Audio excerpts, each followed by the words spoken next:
तकबीर, अल्लाहु अकबर, ला इलाहा इल्लल्लाह मुहम्मदुर रसूलुल्लाह। पीर लखदाता जी का लाला वाला नाम क्यों कहा जाता है? पीर लखदाता जी को लाला वाला ये जानेंगे।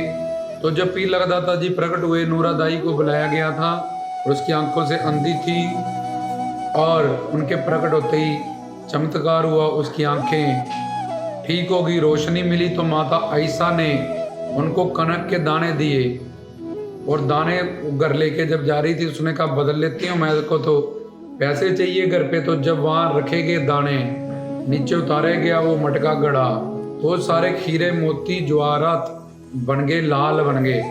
उसको हीरे मोती जवाहरात को लाल भी कहा जाता है, बेशुमार कीमती अनमोल। तो वो लाल जब बन गए तो सब तरह उनकी ये चमत्कार के किस्सा मशहूर हो गया। और ये चमत्कार धीरे धीरे तब शहनशाह का राज था, शहनशाह अकबर का, तो उनके तक जब ये बात को पहुंचाया गया कि कोई ऐसे अल्लाह के वली हुए हैं माता, उन्होंने ऐसे ऐसे माता आयशा और पिता ज़ैनुल आबिदीन के घर हुए कि लाबिदीन भी बड़े अल्लाह वाले थे और अकबर भी बड़ी पीरों फकीरों से वलियों से अकीदत निस्बत और मोहब्बत रखता था। तो ये बात जब उस तक सोची, उसने कहा कि कोई शिरक तो नहीं कर रहा, पाप तो नहीं कर रहा, झूठ मूठ तो नहीं कोई बात फैला रहा। तो इस बात की तहकीकात की जाए और इस बात को परखा जाए कि अगर तो वली अल्लाह होंगे तो यहाँ प्रकट हुए हैं तो हमें भी उनको सलाम करने जाना चाहिए, अल्लाह के वली के दर्शन करने। तो पिता ज़ैनुल आबिदीन के घर उन्होंने कहा अगर तो ये सारी बातें झूठ होगी और हमारा राज और ऐसे शिरक फरार लोग झूठ फैला रहे हैं तो ये सारे काफिर हैं, इनको मैं फांसी की सजा दूंगा। और अगर ये बात सही होगी तो अल्लाह के वली के दर्शन हो जाएंगे। तो दोनों में धर्म का ही काम होगा। इसलिए उसने अपने सैनिकों को कहा कि चलो अगर माता आयशा के दी हुए कनक नूरादाई के पास हीरे मोती जवाहरात बने तो वो फिर से भी कनक को हीरे मोती जवाहरात में परिवर्तन कर सकते हैं। तो उन्होंने अपने सैनिकों के साथ अपने सैनिकों के सिर पे गड़े रखवाए कनक के और बोला चलो शाहकोट में मुल्तान शरीफ पे लखदाता जहाँ पे प्रकट हुए हैं सैयद अहमद सकी सरवर सुल्तान रहमतुल्लाह अलैह, सैयद अहमद उनका नाम है, सैयद कुल है मोहम्मद जी का, जिस पे कुरान शरीफ नाजिल हुआ था, अल्लाह के घर से सचखंड खाने काबे से उन पे उतरा था। और अहमद होता है प्रशंसनीय, जिसकी प्रशंसा ही नहीं की जा सकती, क्योंकि उनके इतने चमत्कार हैं। आज 900 साल बाद भी उनके मुरीदों में आगे से आगे उनकी मोहब्बत में, निस्बत में, अकीदत में, रोज़ा शरीफ दरगाहों में आगे से आगे बढ़ोतरी हो रही है, होती ही जाएगी। उनके कई नाम है, इसमें हमने लाला वाला नाम का इतिहास को जाना है। तो फिर वो राजा अकबर शहनशाह भी उनके घर में जब आया लेके, जैसे ही उनके बेड़े में, जैसे उनके घर में उन घड़ों को ला के उतारा गया उनके, तो राजा अकबर ने देखा, शहनशाह ने देखा कि वो भी हीरे मोती जवाहरात सारे बन गए। तो उसको विश्वास हुआ, उसको उनसे निस्बत, अकीदत, मोहब्बत ये सब हुई। तो उन्होंने कहा जिस घोड़े पे मैं आया हूँ बेशुमार कीमती अनमोल घोड़ा, इसको ज़ैनुल आबिदीन के घर खड़े करके, ये वली अल्लाह है, अल्लाह के वली हैं, तो ये घोड़े को यहाँ से इनके घर से खड़े करके जिस दिशा को जितना भी ये घोड़ा यहाँ तक घूमेगा वो सबकी हुकूमत और सबका राज इनको, ये वली हैं, अल्लाह के वली हैं। वैसे तो इनका तीनों रोज लोगों पे राज है, सात आकाश सात पताल माने जाते हैं पवित्र कुरान शरीफ में। और ये उसकी कुर्सी अल्लाह ताला खुदा की हर जगह कायम है। तो ये उनके वली हैं, सचखंड सतलोक खाने काबा जन्नत से आने वाले हैं। हम इनको क्या दे सकते हैं, पर फिर भी इनकी जो दर्शन हुए उसके में नजराना ये भेंट, जितनी ज़मीन भी ये घोड़ा घुमाएगा जहाँ जहाँ जाएगा, वो पीर लखदाता जी जन सैयद अहमद जिनका जन्म से नाम था रखा गया।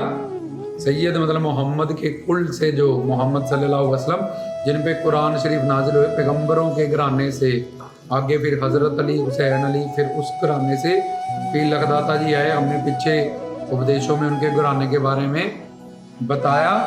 तो ये था पीर लखदाता जी का जो लाला वाला नाम है, वो इसलिए भी पढ़ा क्योंकि वो जिसके घर में भी दुख दलिद्र गरीबी पैसे की कमी ये होती है, उनकी इबादत करने से, काबिल मुर्शद पहले पकड़ने से, पीरो मुर्शद कहते हैं कि अगर मुर्शद कामिल मिल गया और लखदाता जी का जो हमें सिखा के गए, जो हमें सिखाया, जिक्र करना मतलब इबादत करना, बयान करना मतलब प्रवचन सुनना, अल्लाह खुदा के बारे में सिलसिला सुनना, सुफियाने घराने की साधना को समझना, जानना और फिर करना, पहले जानना फिर समझना फिर करना, तरीकत मार्फत हकीकत, इस रास्ते पे चलना, फैज़ प्राप्त करना, इल्म प्राप्त करना, बयान करना मतलब कीर्तन प्रवचन चौकियों में जाके उनके बारे में सुनना, जानना, उन्होंने क्या सिखाया, सच्चा रूहानी ज्ञान इश्क हकीकी का प्राप्त करना, इश्क मजाजी इश्क हकीकी में फ़र्क को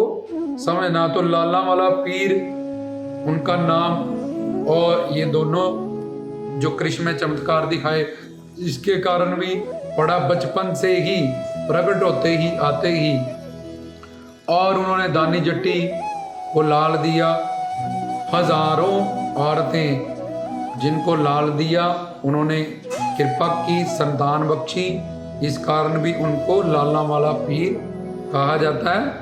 और जिनके पास पहले बेटियां थी उनको कहते हैं मामा नु पीरा, बछड़े देना, भैणा नु देना, वीर मिला, तो उनको भाई बख्शे मेर की। तो ये तो लाला वाला सीधा सीधा उनका नाम है कि लाल बख्शने वाले, संतान बख्शने वाले, जिनके पास बेटियां उनको बेटे बख्शे। तो जिनके पास, जिनको बांझ कहा जाता था कि जिनके पास कोई संतान ही नहीं थी बहुत सालों से, जहाँ डॉक्टरों ने मना कर दिया था, जहाँ होने की उम्मीद नहीं थी, उनको भी उन्होंने नवाजा। जिनके दरबार पे जाके किन्नर महंत, उन्होंने भी जाके अरदास की कि पीरा ने, पीर ख्वाजा पीर ने खुसरे को भी, जहाँ किन्नर को भी लाल दिया था। तो अभी पीरा ने, पीरों के सरदारों, पीर खानों और 11वीं वली मुर्शद सरकार को आपको आशीर्वाद था पड़ा है, तो हमें भी लाल बख्शो। तो उस किन्नर को भी वहाँ से लाल प्राप्त हुआ था। ऐसे हजारों औरतें हैं जो इनके इतिहास में भरी पड़ी हैं, और आज 900 साल के बाद भी लाखों की तादाद में वो ऐसी औरतें जिनके कोई स्कोप नहीं था, जिनको डॉक्टर ने कहा था कि तुम कभी बच्चा पैदा कर नहीं पाओगी, और जहाँ कोई शारीरिक बीमारियों से, दुख से, रोग से, जहाँ अपने कर्मों के कारण जो उनके माथे पे खुदा ने उनकी तकदीर में नहीं लिखा, वो लखदाता जी ने उनको सबसे संतान से नवाजा। और दुख दलिद्रता गरीबी, इबादत करने वालों को, कामिल मुर्शद का लड़ पकड़ने वालों को, और अपनी सास, जब उनका निकाह, शादी हो रही थी, तो जब निकाह होने लगा धनु पठान की बेटी के साथ, तो उनकी सास रो रही थी। उन्होंने देखा तो पूछा, माँ तुम क्यों रो रही हो? बोले लाड़ प्यार से बेटी पाली थी, उनको भी तुम ले जा रहे हो, कल्ले कल्ले बेटी थी। तो उन्होंने उनको भी शिफा दी, उनको भी अपनी सखावत से नवाजा, और कहा कि आते साल तुम्हारे घर भी पुत्र होगा। तो इतिहास गवाह है, उनके घर भी पुत्र हुआ था। फिर बाबा जी की न्याज लेके, चद्दर लेके उनके मुल्तान शरीफ में जाके उन सब ने सलाम किया था। उन्होंने कहा मेरी आयु बढ़ी है। बोले पीरी फकीरी संत महात्मा वली औलिया, यहाँ पे तकदीर और यहाँ पे आयु, ये सब तुम्हारे कर्म मैटर नहीं करते। मैटर करता है कि तुम्हें कामिल मुर्शिद का दामन पकड़ते हुए, पीर को सारी दुनिया मानते हैं, पर पीर को मानना था पीर की बात को मानना, जो पीर के पास जाके तरीकत मार्फत हकीकत, ये इस राह पे चलते हैं, सूफियाना साधना को समझते हैं, जिक्र करना, बयान करना और सच्चा इल्म और फैज़ प्राप्त करना मुर्शिद से, उन पे फिर लखदाता जी अल्लाह खुदा मेहरबान होते हैं वलियों के माध्यम से। फिर ऐसी कोई चीज़ नहीं, ऐसा कुछ नामुमकिन नहीं जिसको वो मुमकिन ना कर पाए। तो लखदाता जी का लाला वाला नाम, जो कि दुख दरिद्रता गरीबी ये सब चीज़ों को घर से मिटा देता है, अगर हम कामिल मुर्शिद पकड़ के, उनको जान के, समझ के, फिर मान के उनकी इबादत करें। ये जुर्मा क्या है, ये न्याज क्या है, चिराग क्या है, उनका कलमा कलाम क्या, उन्होंने सिखाया क्या, जिन बच्चों की उनके संगत सवाली चाहने वालों की झोली भरी गई, उन्होंने ऐसा क्या किया था जिसके कारण लखदाता जी ने उनको दर्शन भी दिया और उनके वो सारे काम भी सवार दिए। तो लाला वाले पीर से तो संतान प्राप्ति, जिनके पास नहीं थी वो संतान प्राप्ति आज भी हो रही है, आगे भी होती रहेगी, हजारों लाखों करोड़ों की तादाद में, गिनती नहीं अनगणत। और दूसरा उनका दुख दलिद्र गरीबी को मिटाना। चस्बत लखबत दो भाई जो बहुत गरीब थे, झाड़ू लगाते थे, गलियों में दरगाह पे भी लगाने चले गए तो उन्होंने फरियाद की कि हमें भी नवाज दो, हम बहुत गरीब हैं, रोटी पानी का भी मसला नहीं है। तो उनको भी जब बाहर निकले, उनको भी बाबा जी की कृपा से, रहमत से, सखावत से, अशरफियों से भरा हुआ गढ़ा मिला। फिर वो सारा उन्होंने उस दरगाह रोज़ा शरीफ को टाइलों से, पत्थरों से, चस्बत और लखवत, जिन्होंने सबसे पहले उनके रोज़े को बहुत खूबसूरत बनाया था। तो ऐसी हज़ारों एग्जाम्पल हैं जहाँ जहाँ उनके चिराग और कामिल मुर्शद हमें मिल जाते हैं। तो हम उनके बताए हुए बुजुर्गों के वली अल्लाहों की तरीक़त, मतलब तरीका अपनी मन बुद्धि का नहीं लगाना, जो सरकार ने बताया सिखाया उस तरीके से चलना, वो कामिल मुर्शद से जाके प्राप्त करना। तो फिर तरीक़त मार्फत उसको धारण करना, लाना, मेहनत करना कि मैंने चिराग बाला है, मैंने बैठ के यहाँ इबादत करनी है, चिल्ला करना है, जो लखदाता जी ने सिखाया वैसे वैसे सारा करना है। इसको कहते हैं मार्फत। पहले ज्ञान प्राप्त करना चला थ्योरी का कि चिराग, चद्दर, चूरमे, इन सब में क्या ज्ञान छुपा है, और उसके बाद सरकार ने जो सिखाया, जो करने को कहा, वो सब करना, फिर हकीकत तक पहुँचना। जो हक तक पहुँच जाता है उसके वैसे ही एह लोग परलोक सारे काम सवार दिए जाते हैं। तो ये था लाला वाला पीर। उनको क्यों कहा जाता है? एक तो दुख दरिद्रता गरीबी घर से निकालते हैं वो, और दूसरा कैसे उन्होंने अपनी सास तक को भी नवाज दिया, किन्नर को भी नवाज दिया, हजारों बांझ औरतों को नवाज दिया। तो गुरु प्यारी सारी साथ संगत को रामदास की तरफ से सच करता है।